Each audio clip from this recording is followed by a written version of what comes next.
Hi, everyone. Welcome back to Mama Bear. I'm Bree. And I'm Erin. And today we have a very exciting episode for you. We have our good friend and kind of colleague, Alexx Whitelaw, on to talk about lactation counseling.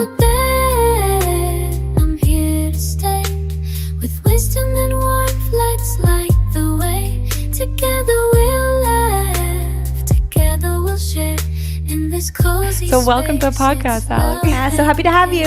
Thanks for having me. Specifically, lactation counseling hits home for me, being a new mom to my son Everest. I've been breastfeeding for 8 months, so I have a lot of questions to throw your way. And Erin and Alexx also own/run a lactation counseling business.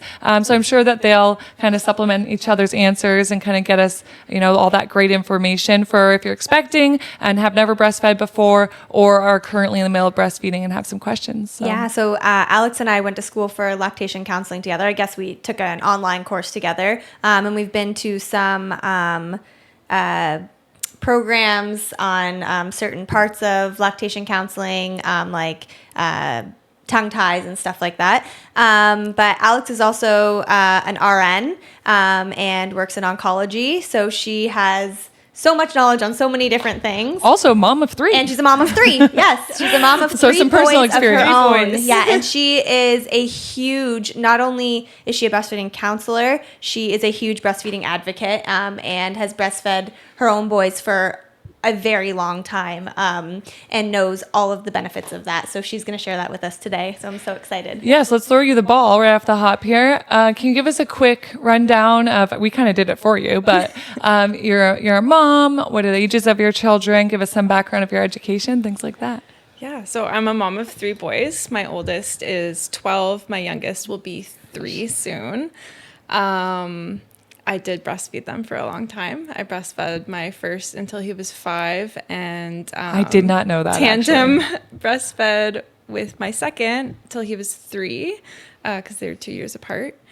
And then I actually just recently stopped breastfeeding my youngest. He kind of weaned himself after he was sick back in March. So it's weird not breastfeeding now, but It's kind of emotional. it is. Not breastfeeding anymore, or like not knowing that last breastfeed might be your last breastfeed. Yeah. I mean, some people can plan it, and some people it kind of just happens. 100%. Yeah. I know for me personally, with my youngest, it just kind of happened after I had taken a trip, and it was heartbreaking. Honestly, I think about this all the time. It was heartbreaking. I still like feel like Get I'm gonna emotional cry about when I think about it, because I 100%. planned to go longer. Yeah. But yeah. And like hearing you say that now I was just talking to my husband about this, how I haven't had to go through it yet. Yeah. So you're just reestablishing my fears. Yeah. 'Cause I was just saying this, I'm currently breastfeeding and I just think the day I have to stop will be very Yes. emotional. So you're kind of justifying my biggest Yeah. fear. Sorry. Well, it's bittersweet because it's nice to kind of have your body back to yourself, because you don't have that for so long. Like, you're pregnant for 9 months and then immediately you're breastfeeding right after you give birth. And once you wean, or they self-wean themselves, You have that autonomy back. yeah, like your body's kind of your own again, and it's kind of a nice feeling, but it is bittersweet. I at the always same think time of that because reel. It's sad to lose that relationship. Have you guys seen that reel where they have like that woman dancing, and it's like, this is like, look out everybody, this is my first summer where I'm not pregnant and not Yeah. breastfeeding. Like, wait, I'm coming for you. Yeah. And I'm like, yeah, I guess that's true. Like, it is, you're right. It is a bittersweet feeling where, yeah, it's nice to have your body back to being your Yeah. own body. And at the same time, yes, you've lost a little bit of that connection. I almost felt like, what if, this is silly, this is crazy, don't come for me, I know it's crazy. I'm like, what if she doesn't love me as much anymore Yes. because we've lost that connection? I think that Do you know? too. But Totally. that's not true. That doesn't happen. exist. My kids still are obsessed with me, so. Oh boy. I only sigh so big because this is actually like a fear of mine. I'm sure you're telling me it won't happen, but I'm not there yet, so we'll see. Anyway, so you're a mom of 3 boys.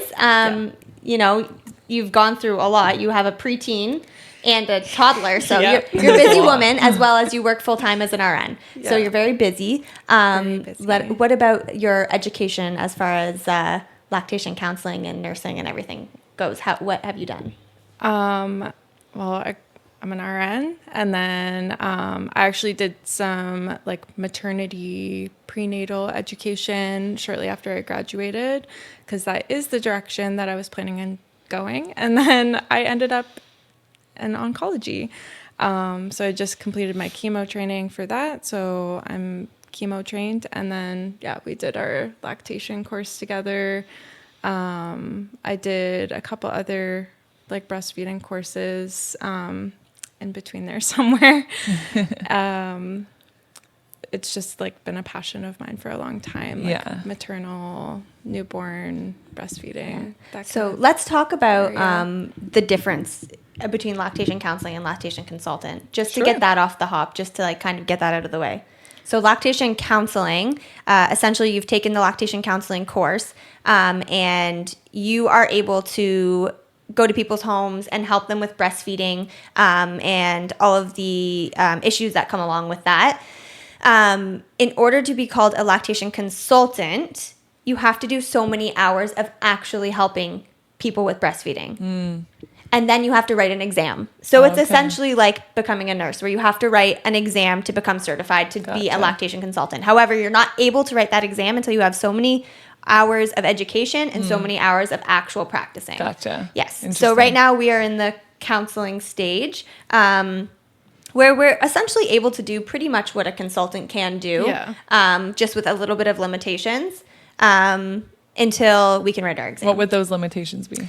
You can't be like hands-on with your like assessments and stuff like that. Yeah, like it's more, you can't, how do I want to put this? I guess like a lot of things when it comes to like actually diagnosing things, it can be, I think this is what you have, but you have to go to see a doctor to actually get diagnosed. Do you know, does that make Interesting. sense? Yep. Like Yeah. you can be like very sure that someone has mastitis, Sure.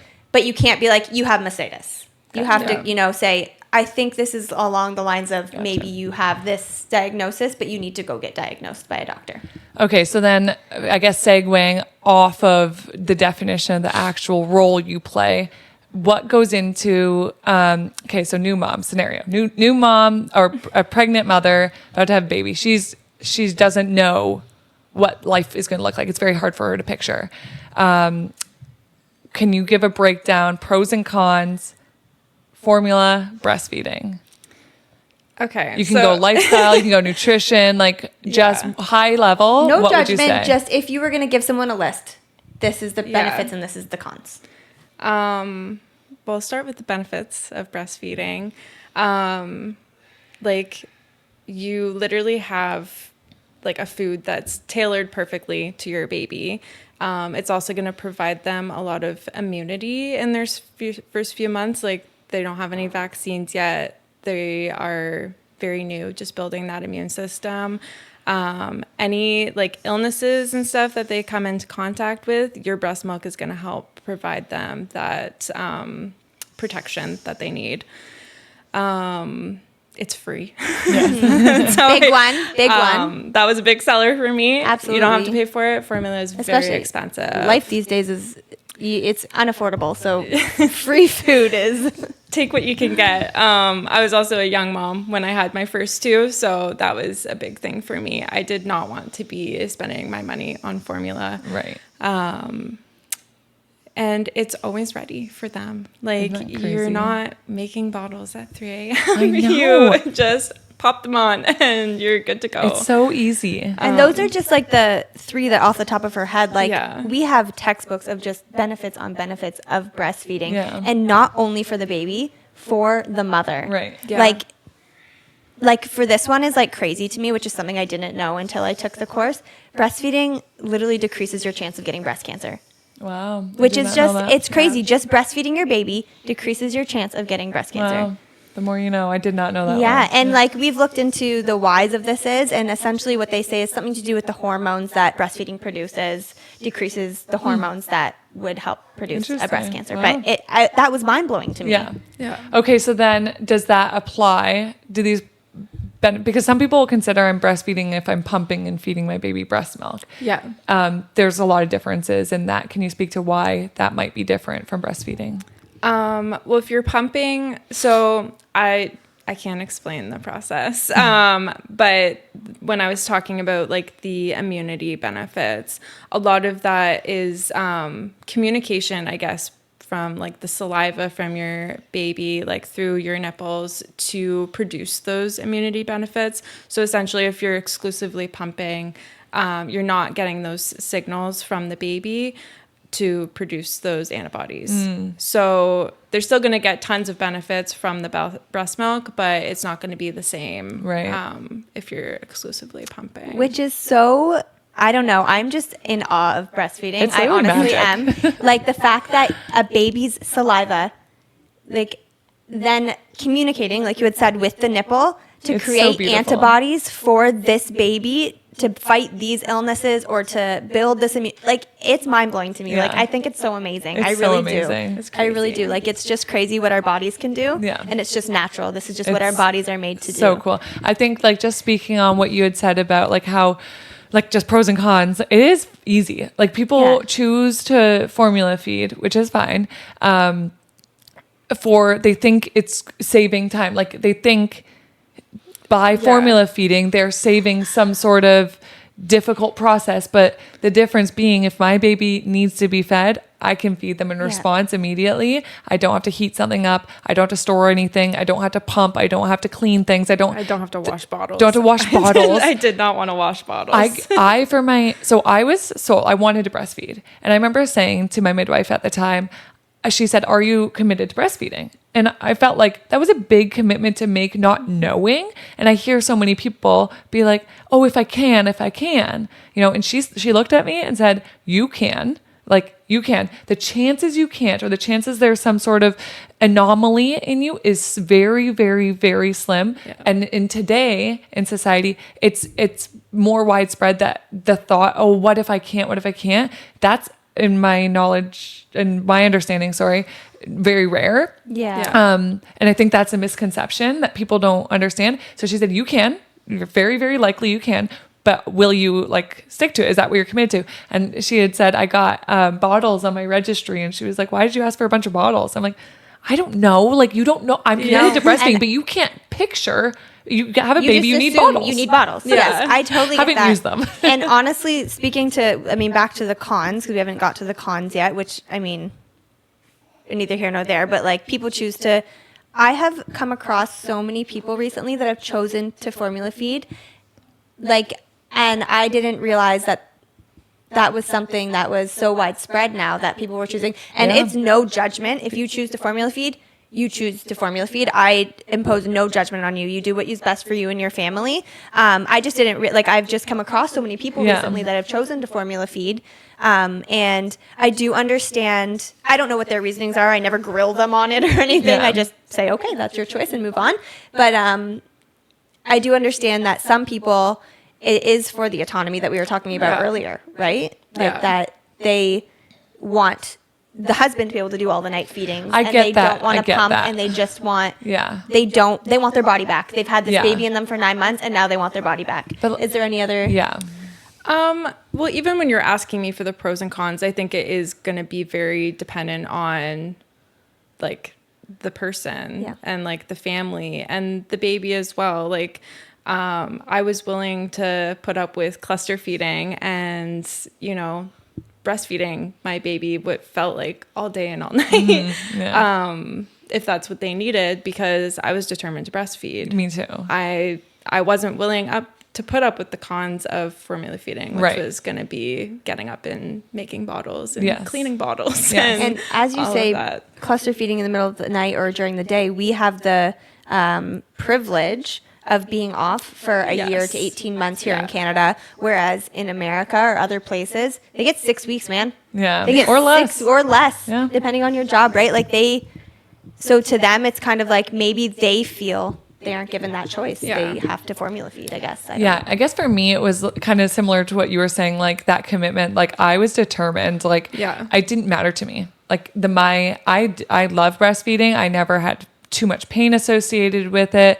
I didn't struggle. But it is true that it is a massive commitment. There are times where like I love to work out. I couldn't go to the gym because my baby in those earlier times couldn't go too long without a feeding. So there is a huge sacrifice on the mother's part as well. Yeah. And you can't share that duty with dad. Yeah. You know, so that is tricky. That weighs on a mom big time.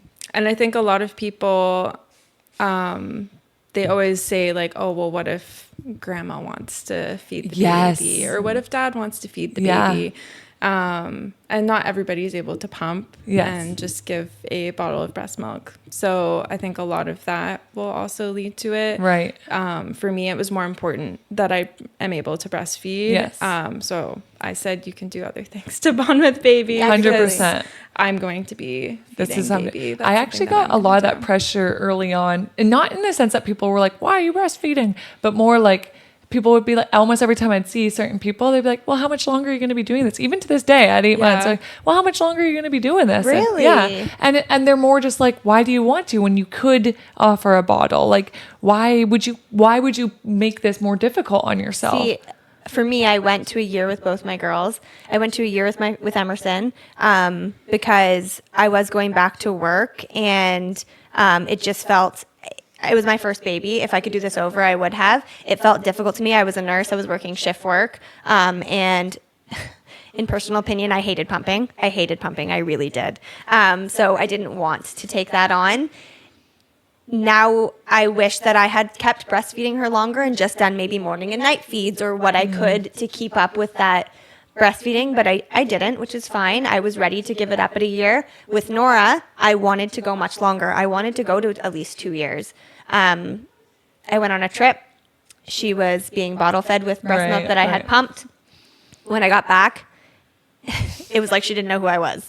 It was terrible. And I tried breastfeeding her for maybe a month after, and she wouldn't. She just would not latch back on. I tried a bunch of tricks. I hadn't yet taken my lactation counseling course, which may have helped me because I would have learned a bunch of things, but I hadn't done that yet. And so I didn't know what to do. I felt very lost, but I wish I had gone longer. And I don't know. I don't think that anyone kind of asked me how long I was going to go or anything like that.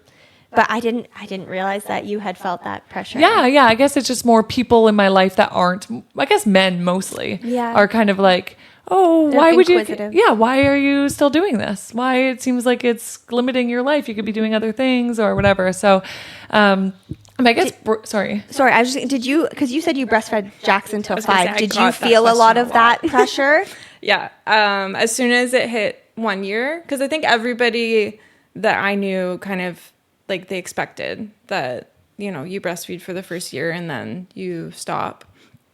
As soon as I hit that year, I got the question all the time. So when are you going to stop? When are you going to be done with this? And after I hit a year was my first goal. And then I was going to go till 2 because I think that's like the worldwide recommendation is to breastfeed until 2. I did not know They that. say at least 6 months, and then if you can go till 2. Yeah. I did. That was one of my questions. Okay, good. 2. Wow. And then eventually I was like, you know what? However long they want to, I'll just let them. That's my answer. Yeah. That's always my answer. Yeah. As long as you are able to and he wants to. We literally talked in the car the other day with my husband, and he's like, well, like how long? He goes, so is he going to be 3, 4 running up to you breastfeeding? And I'm like, I can't imagine that long, but if he wants to, I'm not going to force, We'll see where you are I'm at not that taking him point. off, Yeah. especially if I have other kids and I'm breastfeeding. What's the issue with giving him a little share? Yeah. Giving him a little share. Tandem feeding. Jackson, I think, was actually starting to kind of lose interest, especially while I was pregnant with Carter, because my supply kind of dipped. Like, I think it was completely gone at one point while I was pregnant. So he wasn't even asking for it very much. And then it came back full force after I had Carter, and I couldn't tell him no. I'm not going to be breastfeeding his new brother and then tell him like, oh no, you can't have any. This is for the baby. And how old was Jackson at that point? He would have been 2? 2. So what does feeding a 2-year-old look like? Like, he's not doing it out of hunger. He's more doing it nighttime feeds. Like what? How often were you feeding him at that point?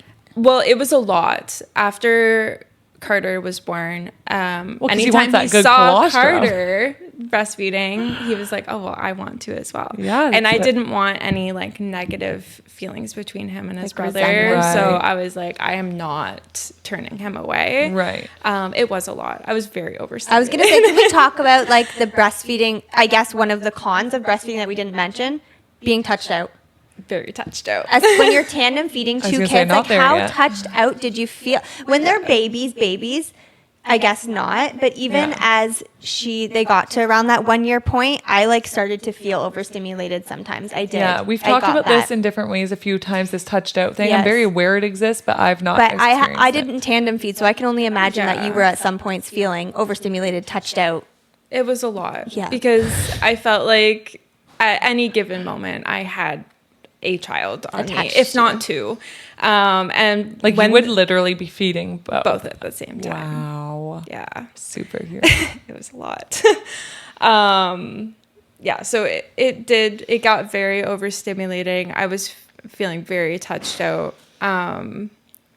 It kind of like leveled out though, like once Carter had kind of established more of his routine when he was a little bit bigger.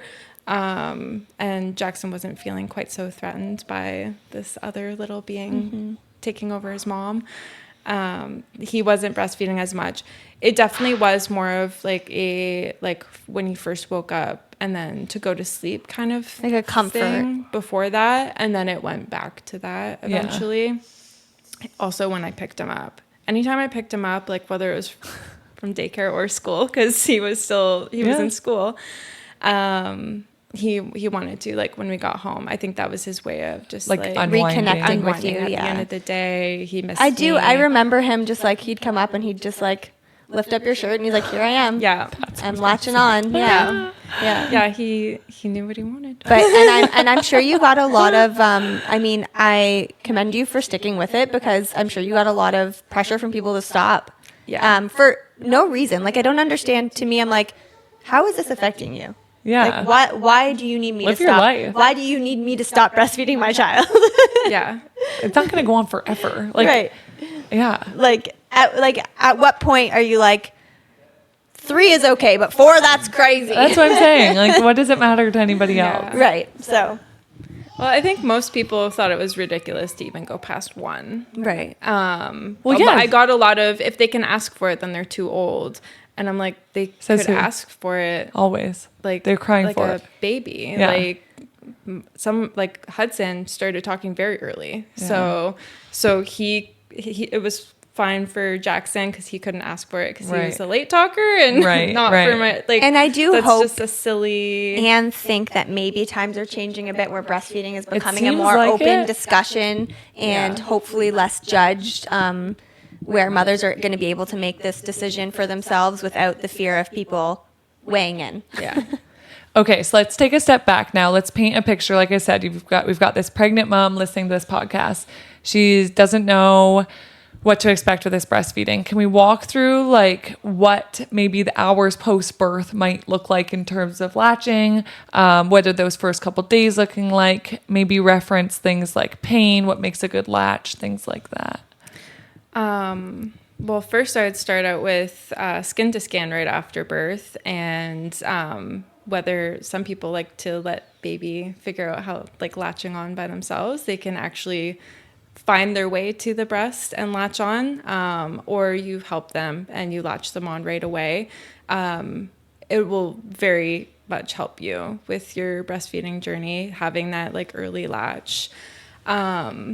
I think it just depends on the baby. I think one of my sons only nursed for maybe like 30 minutes the first time I latched him on, and then he was good. And then I can't remember which one it was, but he was latched on for like a solid hour and a bit. They're Wow. like, "Can I take him now?" I was like, "No, No. No, he's still on there. Thank you so much. Yeah. I'm good." Yeah, we've waited 9 They months do for this. say though, like sometimes you can put them right on your belly when they literally Yeah. as they come out, and they within that first hour will find their way yeah. up Yeah. and root to the nipple. Yeah. Yeah.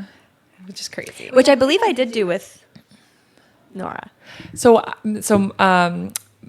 I've spoke to someone else who I did a home birth, and my someone else I know just had a home birth, and we were both talking about it, that I thought it would be sooner. I thought it would be like you hear this rooting, the baby rooting around Yeah. looking for it. They laid Everest on my chest, and I'm like it was 2 hours before he fed. Before he figured out. Well, where no, the nipple was.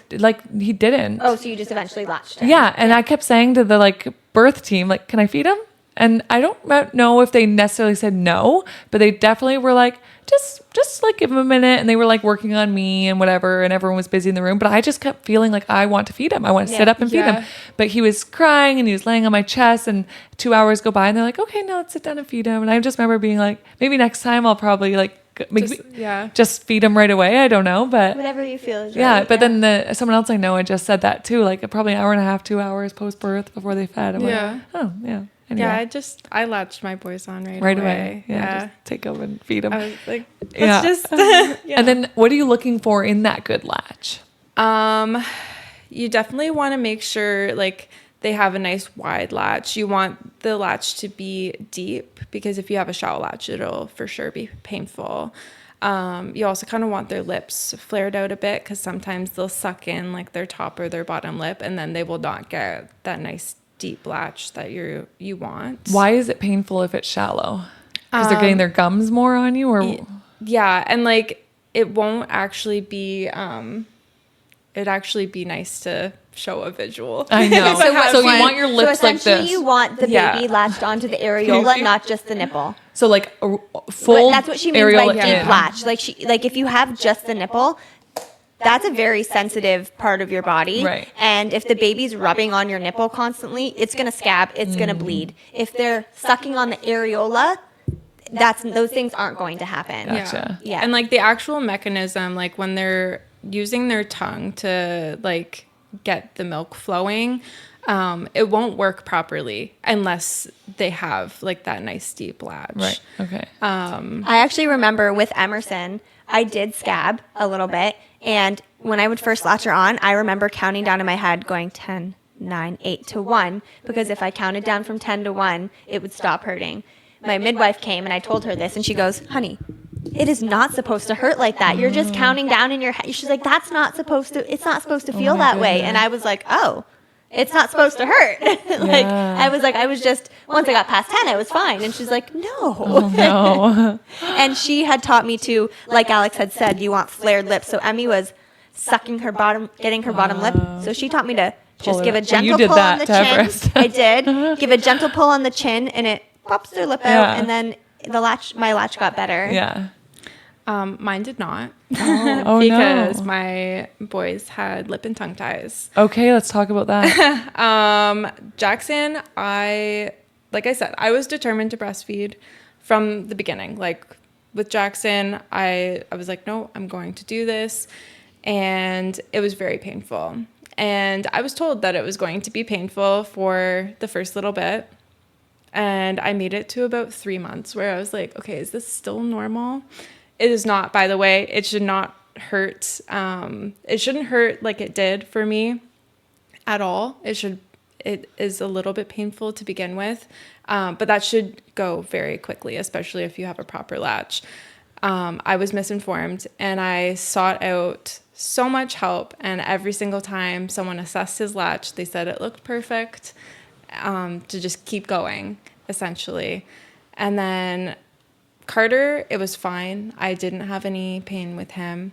And then Hudson came along, and I felt the exact same way I did with Jackson. And I'm like, I'm not doing this again. I know well enough You're this more time, educated now, yeah. that this is not how it's supposed to be. And I went and had him assessed. It was actually by my dentist. She said that was not her area of expertise, but she would take a look. She looked at my boys as well. And she said, honestly, I would say that they all have a tongue tie.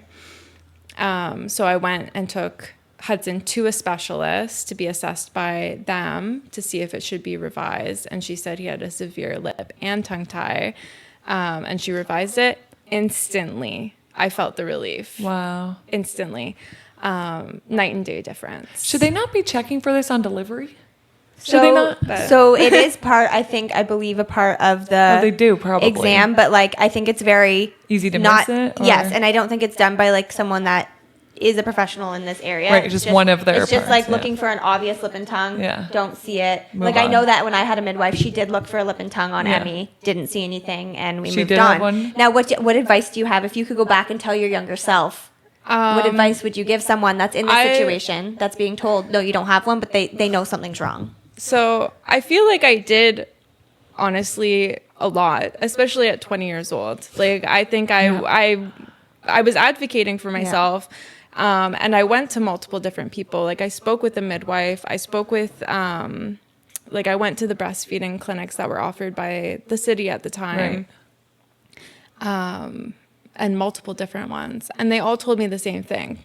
So I don't really know what I could have done differently, but I guess I wish I had, I don't know, just persevered, I guess, until I found someone who was willing to actually take me seriously. And this is something that you can go to a lactation consultant for. Yes. Is a lip and tongue tie. That is something I believe they can diagnose. Yeah. So that is one of the things that we cannot diagnose. We can say we see one, but you need to go to a consultant for it to be Gotcha. diagnosed. You can also self-refer to places that will revise them, and they will assess for you and then tell you whether revision is necessary. Wow.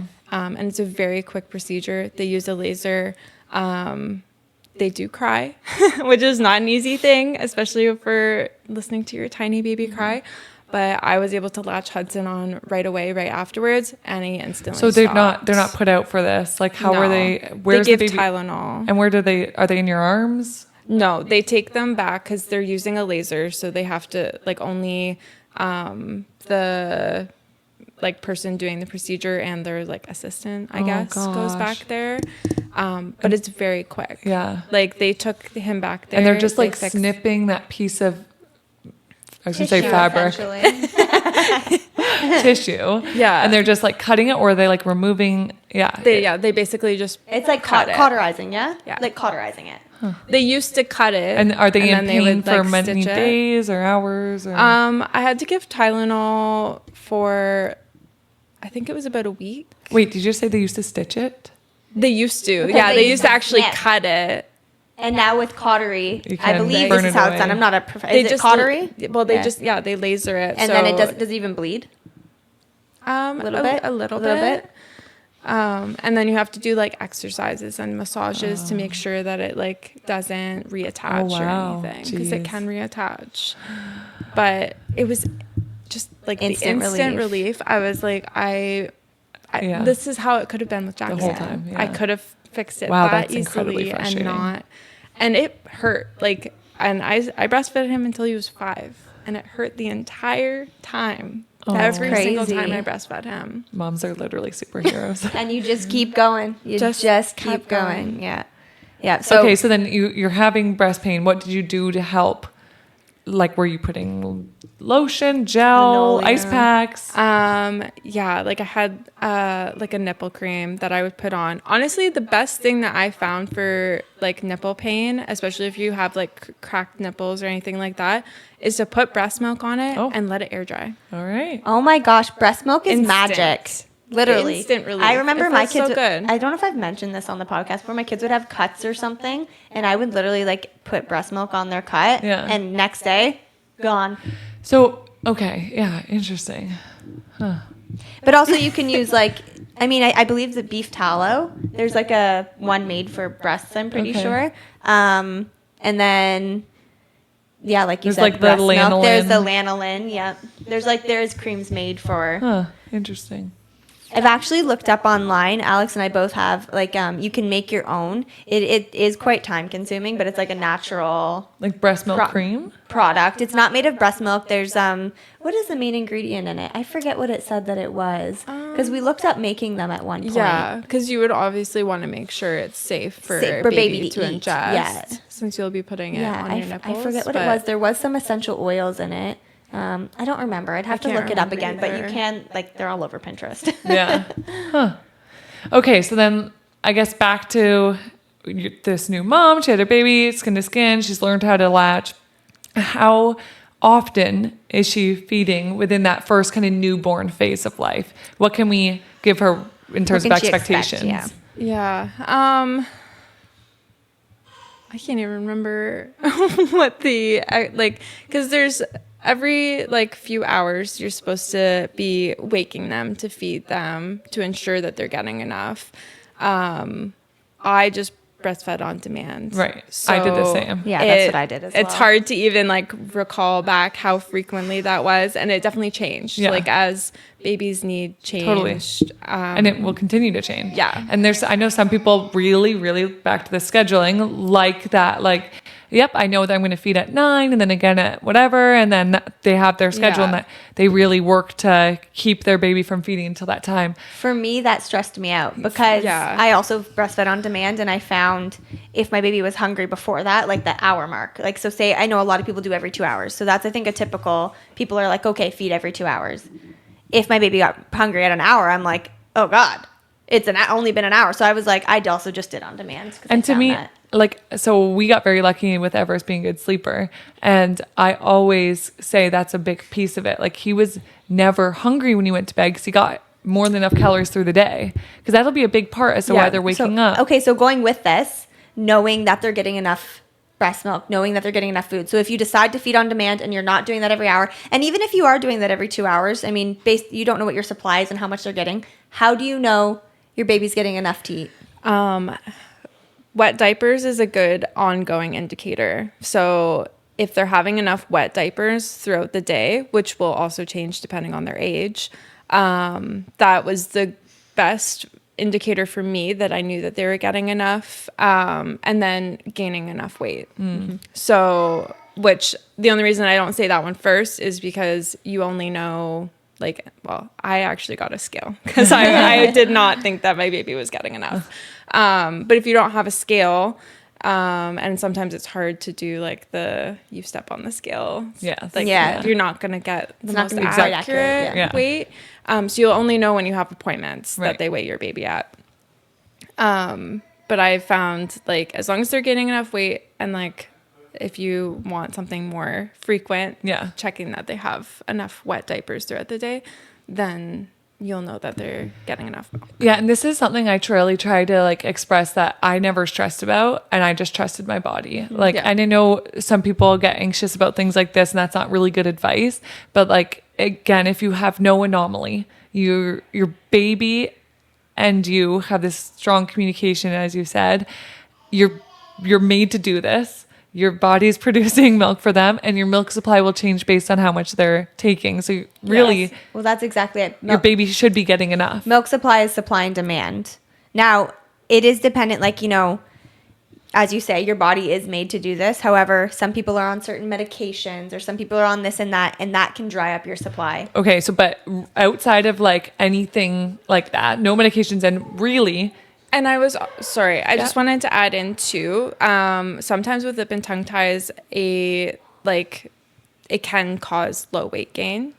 So I think, like, because I was really anxious about it with Jackson, but Jackson was gaining weight. So people that I went to seek help from, they're like, well, he's gaining weight fine, so there's no issue. Carter never had any issues with gaining weight, so I didn't stress about it as much with him. And then the anxiety came back with Hudson. Again, he also had no issues with weight gain. I naturally oversupply. And your babies are just born with cheeks this big, so. Okay, but when he was sick, he never lost his cheeks. Hudson was sick a couple months ago, and he never lost his chubby cheeks, but he did lose weight. He gained it all back.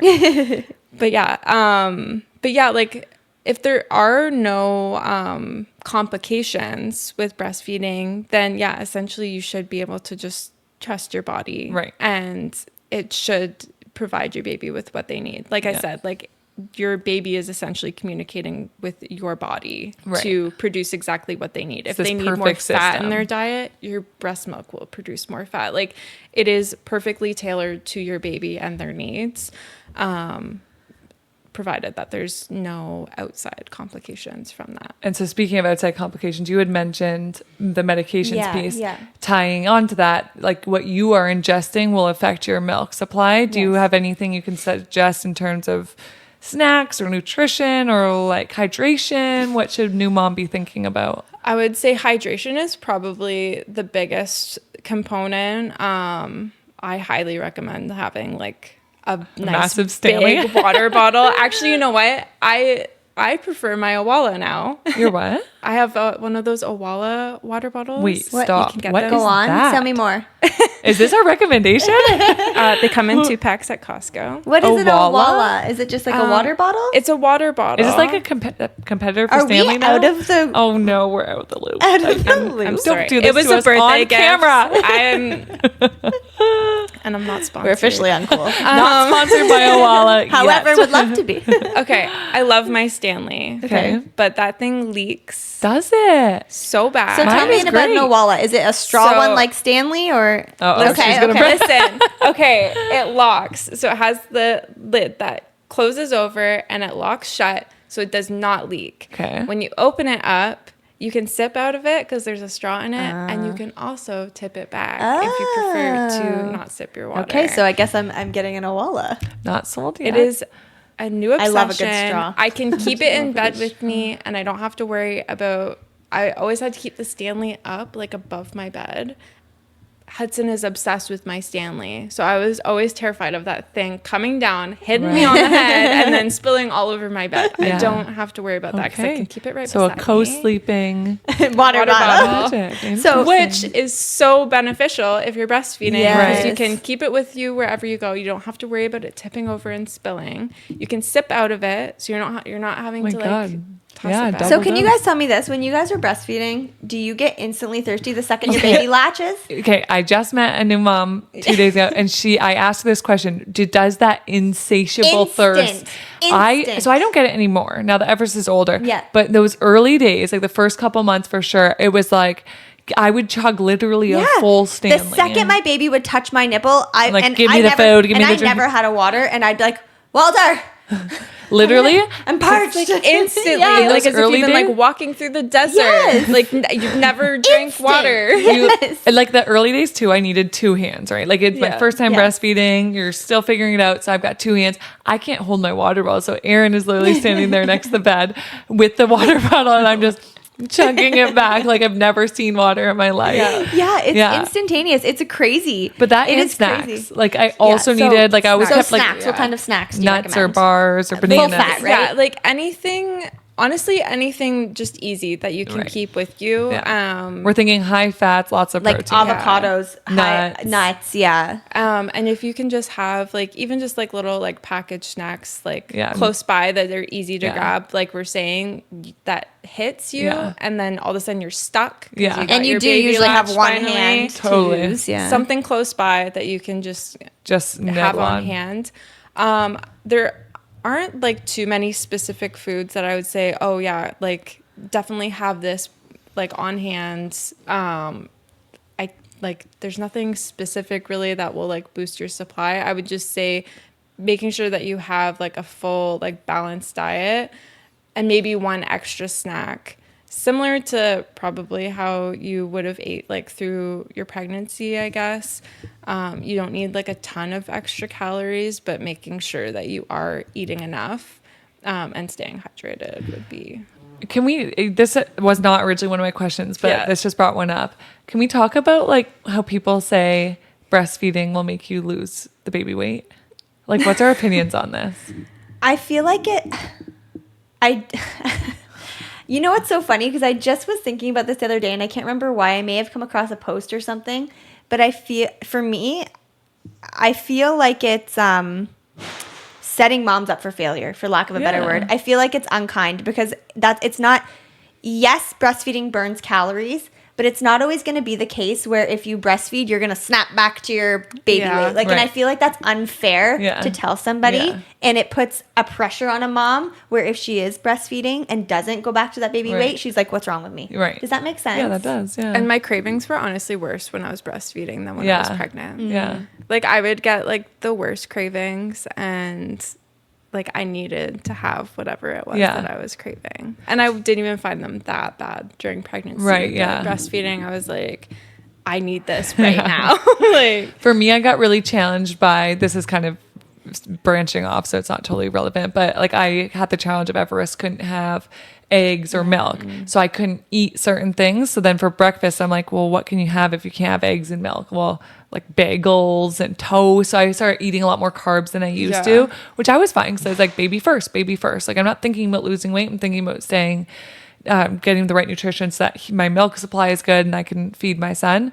But yeah, there was a moment there at that 3 to 4 month range where I'm like, I felt like I was going back to my baby body. And then for like pre-baby body, and then like for 4 weeks straight, I'm eating lots of carbs, lots and lots of carbs. Now I'm feeling like not my best self. And then you hear this, oh, breastfeeding makes you lose weight faster. And I actually know people that looked forward to their next pregnancy because they're like, oh, I can't wait to breastfeed because I'm going to lose a ton of weight. And it does sometimes happen. Sure. Right? Like for some people you do. It's just it does science. that, You're burning more calories. Right. It's just science. But then for some people, it's like Alexx is saying, like she was eating more because she was craving more. So then it just like, on top of being in postpartum and on top of keeping this baby alive, you're now worried about you're getting supposed to be losing weight. Right. It's just It's just an unfair statement to make, but I get the reasoning. And in the end, it is science. You're breastfeeding, you're burning calories. That's just what it is. But yeah, it's an interesting one.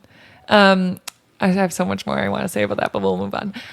Okay, can you talk about some other challenges that might come up in that breastfeeding journey? We've talked about lip and tie, different latch issues, I guess we could talk about, or? Well, you kind of touched on one, like sometimes baby will have aversions to what you're ingesting. Right. I had that issue with Jackson. I actually couldn't tolerate dairy all through my pregnancy. And then I thought I could introduce it after I had him.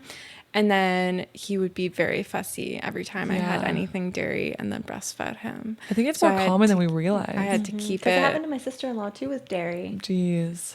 I had to keep it cut out of my diet. I actually haven't had hard. dairy. Since, Well, she is just a little side note. Alexx is vegan. Yeah. Right. So she now just that doesn't kind of have dairy. spurred that on. Right. So there can be issues with that. And fortunately, mine was pretty quickly cut out because I had already had that aversion like during my pregnancy. So it wasn't too I much. knew when I reintroduced it and then he was fussy that was the issue. Right. But for some people, they have to do like an elimination diet to see what exactly. That's what I had to you do. did, yeah. Which I had can- no clue what it yeah. was. And that can take some time. Yeah. to I just figure like, it out, people were and- like, slowly cut things out. I go, nope, I'm slowly cutting I'm quickly I'm cutting cutting everything and I'll out. slowly introduce Reintroduce, things. yeah. Yeah. So I like literally went down to almost carnivore diet. I did the opposite of you. I literally went, you're like cringing. I like was literally eating like steaks and bacon and sausage and like chicken breasts, and you're just like cringing at me, I'm sure. And then I was just like slowly then I would like introduce like try this, and then literally I would have something. And Everest would, and it wasn't just like he would spit up. He was like clearing a room with vomit. Oh my gosh. Yeah, my room. It was a lot. And he was in pain. I couldn't put him down. He was in pain. And then one time we had something, and then I was like, why is Everest vomiting? I didn't eat anything. We looked back at the ingredients of something, and milk was like a very low on the list side product. I'm But like, it was in there. it was in there. So I'm like, come on. Like just when I thought, now we're good. Like good. he's fine. He won't vomit. He will sometimes spit up if I've had too much milk. But he's mostly fine, and he can eat it himself, just not through me, which is also Okay. So yeah, so that's also a thing, right? Like so Yeah. he can break it down. They but can't I break can't. it down when it comes through your breast milk, but He can himself. he can himself when he ingests it. I don't know all the science That's behind crazy. that. That is crazy, yeah. That is because crazy. your boys eat dairy and Yeah, they're fine. like Yeah, Jackson same eats thing. dairy now, and he's He's perfectly good. fine. Amazing. But Yeah. yeah. So what are some common misconceptions that you hear about breastfeeding? Well, I thought of one earlier. A lot of people think that breastfeeding will ruin your body, and it's kind of something that we already Like Touched like on. your boobs, touching Your on. breasts, But yeah, yeah. your saggy boobs kind of thing. People don't realize that it's pregnancy That does does that.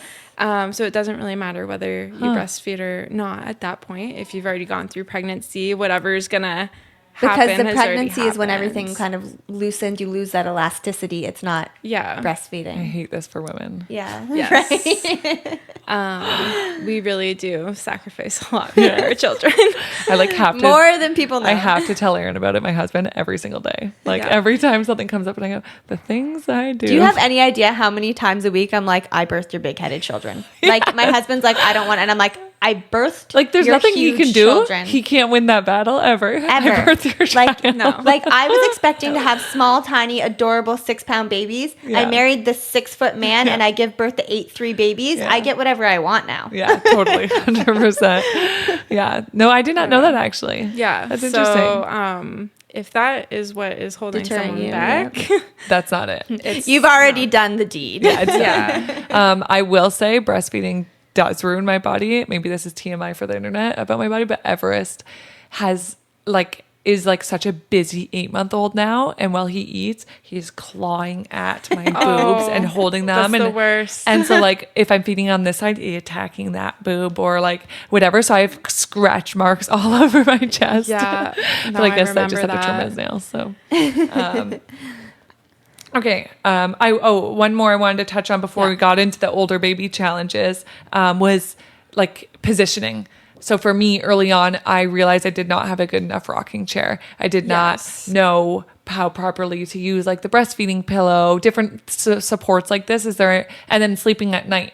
I did a little bit of co-sleeping. This is not talked about enough. How to safely be propped up well. Co-sleeping, we've talked about it in the past. But in that realm of like positioning while breastfeeding, can you speak to any of that? I don't think you need any specific products. I had a breastfeeding pillow with Jackson. I got rid of it because I just didn't find it useful, but I know a lot of people love their breastfeeding pillows.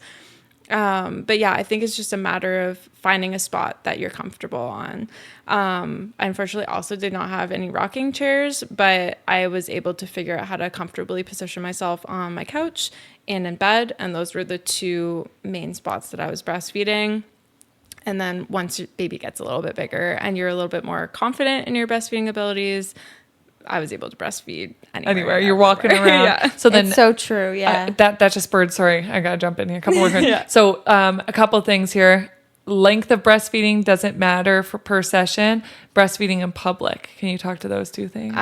So length, I think, is also going to depend on baby. Is that something that should be timed or? The only reason I would time it is not not that there's any magical length of time that you're supposed to be breastfeeding, but if you do find that baby is breastfeeding for a very long time, then I would maybe look to Perhaps see if there's an issue. Right, that's a good point. Hudson used to breastfeed for over half an hour every single time. So I felt like I was just nonstop breastfeeding him. Yeah. Once that lip and tongue tie was revised, he was like 15 minutes and go. Wow. Yeah, some babies are just very effective eaters Yeah. as well. So Yeah. people get worried. Like maybe not my gonna daughters breastfed both of them like 7 minutes Yeah. each time, and they were done. And they were just really effective eaters. They were gaining weight, having those wet diapers. They were fine. Yeah. But I think people that get is- worried. They're yeah. like, "Oh my gosh, my baby's only breastfeeding for 10 minutes." And it's Yeah. like, if it's effective and shouldn't matter. they have that good latch Yeah. and they're getting that milk, doesn't matter if it's 10 minutes. So right now there's this app Huckleberry. Not sure if I you've haven't used heard it. of that. Yeah. So I used it too, and it's where you track everything for babies. So you literally start and pause and stop their naps, Oh, yes, their yes, feeding, yes. amount of diapers a day. So you can always reference, okay, yep, they had a poopy diaper yesterday or today. Yeah. And you could, but it kind of makes you a little bit crazy for a new mom. I was if a you don't million know years old and did this writing. So you can start and stop a nursing session, and sometimes it makes a new mom rely or think that that is the measure of success. Like, oh, I fed for 27 minutes, that's great, and the next time I only fed 5 minutes. Oh no, what's wrong? So Yeah. I guess that's not a reliable measure. So I actually you're reminding me, I had a client who did this, and she was like telling me all about her stop and start, and she had this whole notebook and she had the app, and I couldn't get her out of this mindset. It was very difficult for me to get her out of this mindset that her baby, every time I talked to her, she's like, well, he ate for this amount of time. Well, he ate for this. And I'm like, we need to get out of this mindset that Yeah, this is the what time. this is what is your success in breastfeeding is determined on, because it's not Right. the amount of time that he Yeah. breastfeeds. That's not what your success But that when doesn't you're mean in success. that deep hole of new Yes, motherhood, it's difficult. It's hard to like convince. Like you're Well, worried you is it grasp getting in on to anything that is Yeah, you can showing track. you that you Yeah. can see anything that's any metric of success. right, Yeah. right. Yeah. See, I used it with my third child, so it was very much right. like I can't remember anything. So if he I sleep? do have an issue and someone asks me like, "Oh, like what happened? Like, Yeah, like how you long can did look they nurse back. for? How often did they nurse?" I would not be able to That's a good point. It was like recall that yeah. information. I was like, "Oh, let me just look in the app, Yeah. and I can tell you exactly It is really cool. what happened yesterday." Sometimes I even forget like what those early days of new Yeah. momhood looks like, and I'll be able to look back and be like, because I don't use it anymore. But the other day, Yeah. Everest opened up my phone, and it was like Everest hasn't slept in 85 days. Okay, chill. But yeah, it is cool to be able to like Yeah. reference back. Oh yeah, especially like in those postpartum Totally, days so because tired. you don't remember. Yeah. I think I blacked out all of my first few years of motherhood. Like I don't remember anything. doing So great. yes, I do understand why it can be beneficial, Yeah. but you just have to be careful not to let that be the make or break for you. Yeah. And then the other piece was breastfeeding in public. Yeah. So going back with my first, I was 20 years old. I also thought it was weird. Like Did you? the idea of breastfeeding, like when I was pregnant, my mom asked me, she was the one who said like, "Are you going to breastfeed?" Because she said, "I will not tell you how to mother your children, but if I can ask you to do one thing, breastfeed your kids."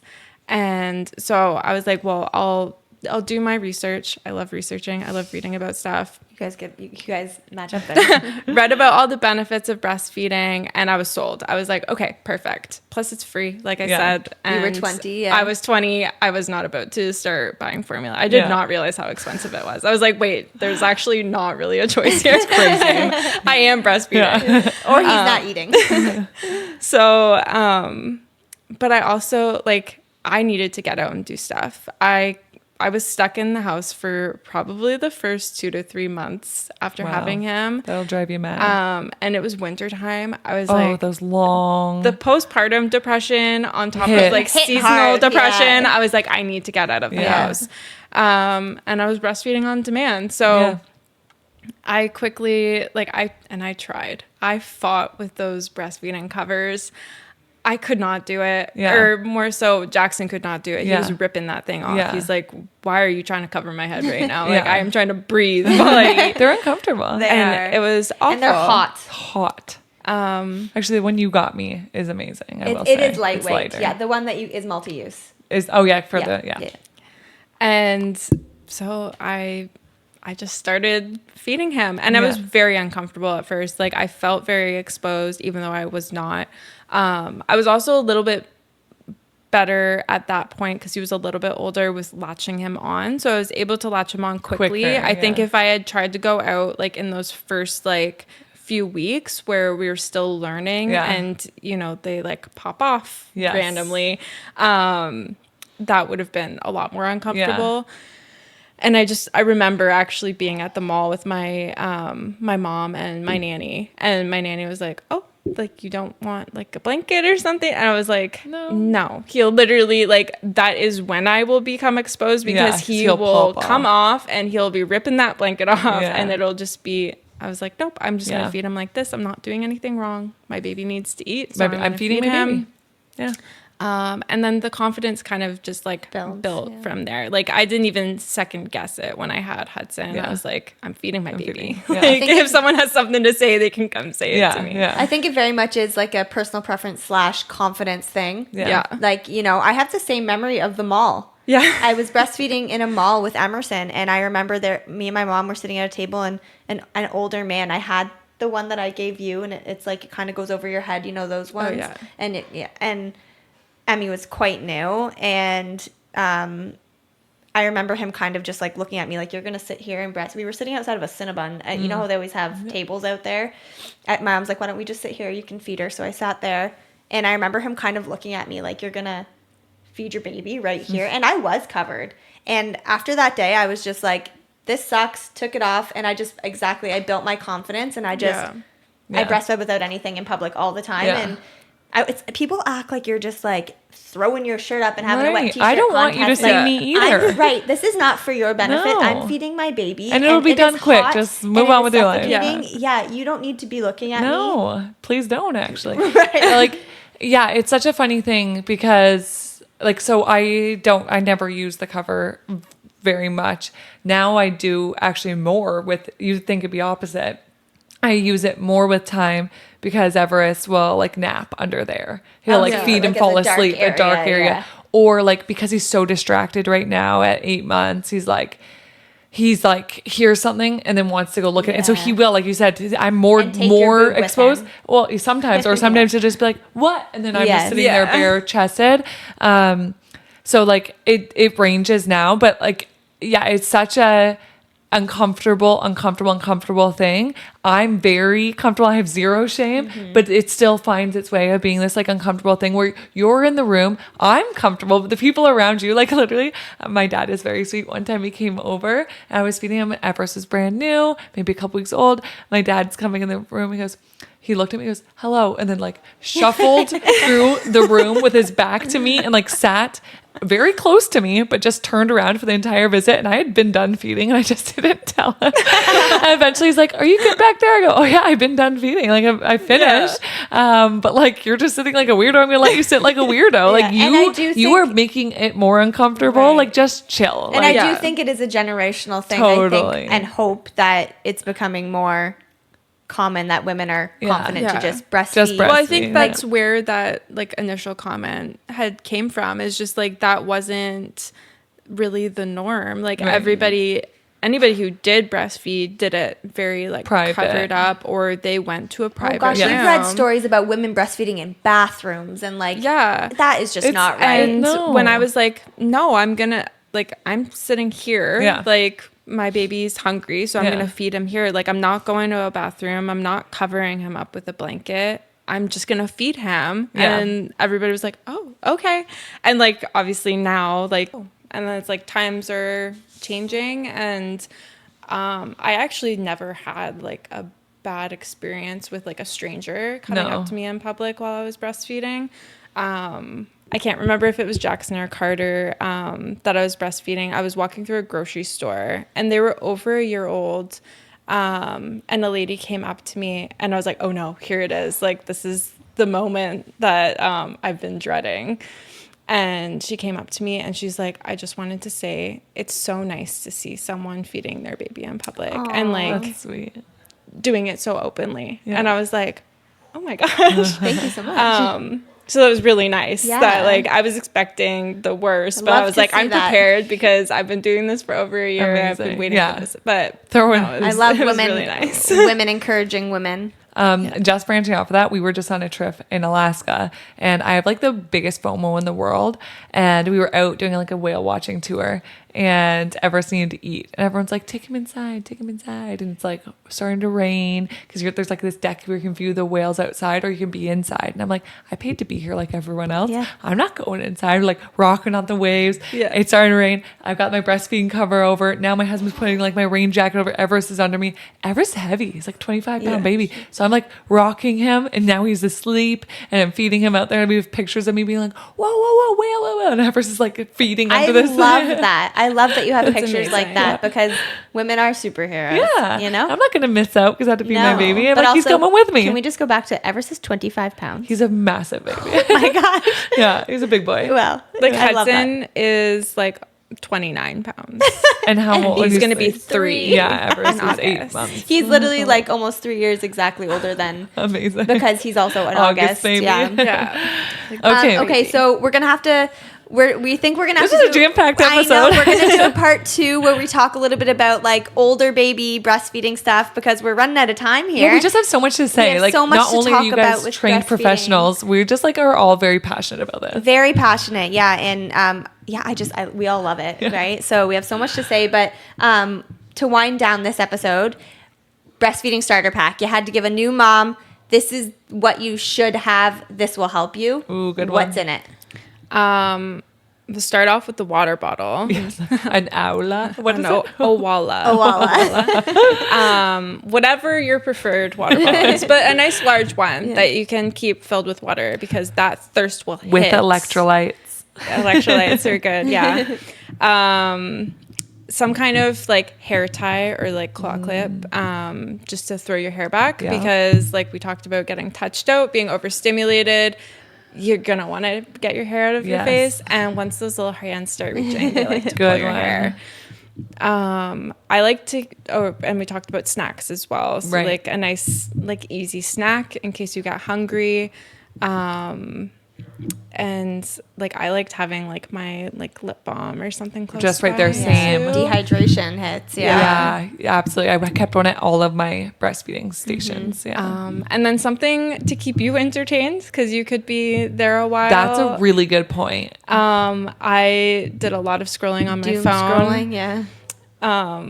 I like to read on my Kindle. So this is, I was just about to go there. This is, I had to post a story at one point, be like, what's everyone doing while breastfeeding? And I got, they're like, they're not annoying messages, but they're the people that are like, just stare at your beautiful baby. It's only going to be so long. I go, girl, I am breastfeeding all day. I love to stare at him, but I'm like, maybe one of the sessions. It's a very dark room. I'm falling asleep. Like, so I got that a suggestion. Kindle instead of, I love a good book. But when you're breastfeeding, a Kindle is way more convenient. And I downloaded it on my phone because I'm just like, or on your phone. I'm gonna have my phone with me. Yeah. Like I went all out because I got like the little stand with the little clicker and everything. I'm obsessed with it. And then apparently, I don't know if this is everywhere, but here in Ontario, you can download this app. I haven't done it yet, but someone had wrote in to tell me, and you can get if you get a library card, you can associate with this app. Oh, yes, I have it. And you can rent books. You can. Or what is it called? Renting books? Yeah. Through the app and read them on your Kindle for free. Can I tell you that the most popular books that you want are never available? You're like 80. It's a freaking app. There should be a million of them. I think something to do with the copyright laws. They can only actually rent out so many virtual copies. I've ever heard. It's virtual. Just make another copy. This is exactly what I've said, but it's something to do with the laws. They can only rent out so many virtual copies. Goodness, so I'm like, I'm in line for a lot of books I wanted to read. I end up just buying them. But, but however, you can go through and there is a bunch that are available. Yeah, sometimes you can go through and there'll be like ones that are like popular, but they're instantly available because you can only keep them for like a week. Yeah, they're always limited. Yeah. So sometimes you can get like the popular ones. But that's a good point. Like, do something to stimulate your mind because you're right. I spent a lot of time doom scrolling too, and you're like, get me off of this. Let's do something that actually passes the time. I read that entire what is that series called again? ACOTAR series, like what is that? What does it stand for? A Court of Thorns and Roses. I read the whole thing. Yeah. And now I'm on the fourth wing series anyway. So now I play. I play cards. I play cards on my phone. So I'm playing cards on my phone. That's too. right. Oh my God. Yeah. I honestly can't really think of anything else. Yeah, maybe just like clothes that you're also comfortable in. I like got loose like fitting. Yeah, like I got so much like nursing specific clothes. Did you? And it just never felt like my style, so I wasn't really comfortable wearing it. So I just found clothes that I was able to easily breastfeed in. So I think just like finding stuff like that you're comfy and easily accessible. Like, yeah, totally. Those are good. That's great. Okay, so we like to play a little game with our guests and with each other. At the end of the podcast, it's just quick little fun would you rather questions, and I've made these ones breastfeeding specific. So we have 2 of them. So we can all answer, but we'll start with you, okay? So would you rather breastfeeding edition? Would you rather only be able to breastfeed lying down or only be able to breastfeed standing up? Lying down. I'm not standing. Not a hesitation. Okay, no. Yes.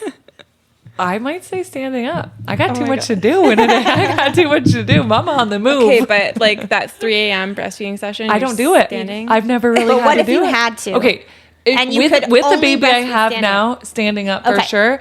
If I had a baby who had trouble sleeping through the night or was up through the night, you're exhausted. You need to be able to sit down. Absolutely. But imagine this is a hard one for me because I'm trying to think of both sides here. I don't like to feed lying down. I might say standing up too because imagine you're out and your baby is hungry now and you just have to lay down to breastfeed. Yeah, well, then I might just stay home. I'm never going out. But I stay home always. Lying down is, I don't like it. Lately, Everest is in a bad habit after traveling with the time change. He's been coming into my bed at like 6 a.m. and then he basically feeds for like 45 minutes straight in bed. And Aaron's like, why don't you just fall back asleep? And I'm like, I'm not super comfortable. Like I've never loved the side lying position. When he was brand new, I was exhausted. Sure, I could fall asleep. I mean, safely. Yeah. But now I'm just like, I'm up. Like I can't, it's not comfy for me. Yeah. So stand up. I think I'm going to say stand up too. Yeah. And You're so funny. solid lie. I'm lying down. Yeah. I breastfed way too much. Without just standing hesitation, up for lying down. Yes. Yeah, I also that. only have one child, so and I wasn't tandem feeding. Yeah. Yes. Okay. Last question. Would you rather always forget a burp cloth and you get spit up on without anything to clean up, or always forget breast pads and leak through your shirt all the time? Okay, but I leaked and my kids rarely spat up, so I think I'm gonna go with nursing pads. Nursing pads. So I you'd rather never forget. You'd rather forget a burp cloth. Yeah. Yeah. Okay. So Everest had that terrible spit up thing we went through. So I need the burp club. I never leaked. I never had supply issues. I never was over or under. I feel like I was just right. Yeah. So other you're than gonna that say- first 2 weeks, I needed the bamboo ones. Since then, I've never Yeah. used them.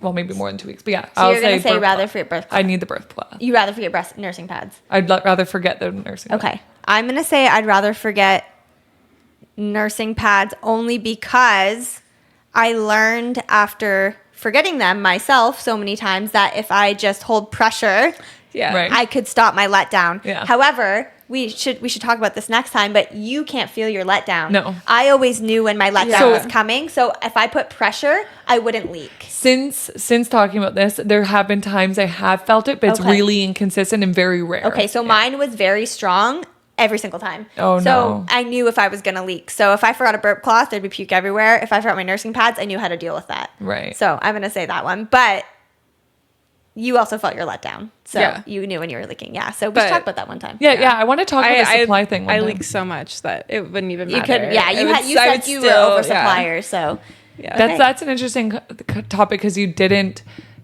pump, and in my mind, I've decided that's what causes supply issues.